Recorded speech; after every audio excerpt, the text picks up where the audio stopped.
शिक्षकों की तैनाती होगी। बीते रोज हुई मंत्रिमंडल की उपसमिति की बैठक में लिए गए ये निर्णय।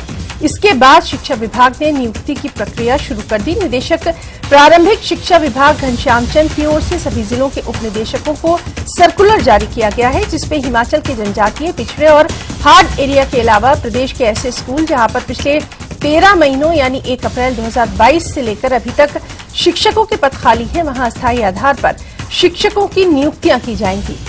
पात्र अभ्यर्थियों को सूचना प्रकाशित होने के 15 दिन के भीतर आवेदन कर सकेंगे। कुल 3104 पदों पर भर्ती की जाएगी। सभी आवेदकों के लिए टेट अनिवार्य है। साथ ही उन्हें नियमित शिक्षकों के वेतन का 60% ही इन अस्थायी शिक्षकों को दिया जाएगा। इन शिक्षकों की तैनाती पर करीब 74.90 करोड़ रुपए का खर्च आएगा।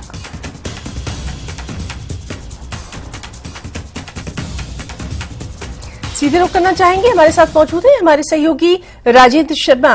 राजेंद्र, बेहद अहम ये खबर है और एक बार फिर से मासिक मानदेय के आधार पर ये अस्थायी शिक्षकों की नियुक्ति की जाएगी। इसको लेकर क्या कुछ रिएक्शंस जो है अभी तक वहां पर सामने आ रहा है? हिना, अस्थायी तौर पर ये टीचर्स रखे जाएंगे और ट्राइबल एरिया में, हार्ड एरिया में इनकी नियुक्ति की जाएगी। इसके अलावा ऐसे स्कूल जहां पर करीब 13 महीनों से या 1 साल से कुछ अधिक समय से पद खाली है, वहां पर भी इन अध्यापकों की नियुक्ति की जाएगी।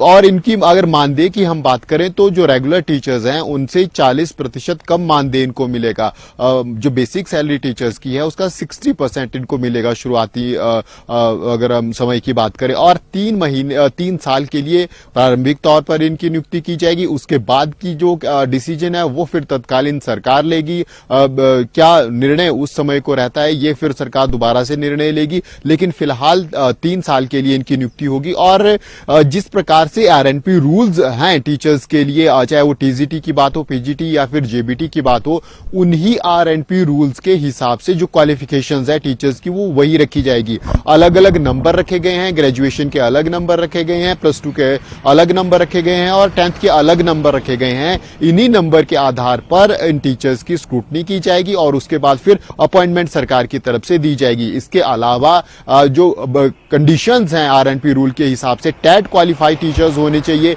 वही कंडीशन यहां पर भी रखी गई है। ये बात स्पष्ट पहले ही कर दी गई थी कांग्रेस सरकार की तरफ से। आपने उप मुख्यमंत्री मुकेश अग्निहोत्री को सुना था विधानसभा में, तो उन्होंने स्पष्ट कहा था कि आउटसोर्स के आधार पर अब वर्तमान सरकार नियुक्तियां नहीं करेगी, अपने नियम बनाएगी और अपने नियम के हिसाब से नई पॉलिसी लाएगी और नई पॉलिसी के हिसाब से ही भर्तियां होंगे। 2 निशाने इस प्रोसेस के माध्यम से कांग्रेस सरकार साध रही है। एक तो पहली जो उन्होंने कमिटमेंट की थी कि प्रदेश के युवाओं को बड़ी संख्या में रोजगार देंगे, उस कमिटमेंट को पूरा करने की कोशिश इस सब कमेटी के माध्यम से की गई है और शिक्षा विभाग से इसकी शुरुआत की गई है। और दूसरा जो ट्राइबल एरिया है, हार्ड एरिया है, जहां पर शिक्षक अधिक लंबे समय तक नहीं रहते हैं, लगातार जो वहां पे अपॉइंटमेंट्स होती हैं उसके बाद फिर ट्रांसफर का प्रोसेस शिक्षकों की तरफ से शुरू हो जाता है। तो उस दिक्कत को, उस समस्या को समाधान पाने के लिए, पार पाने के लिए अब अस्थायी तौर पर इन टीचर्स की नियुक्ति की जा रही है और शुरुआत में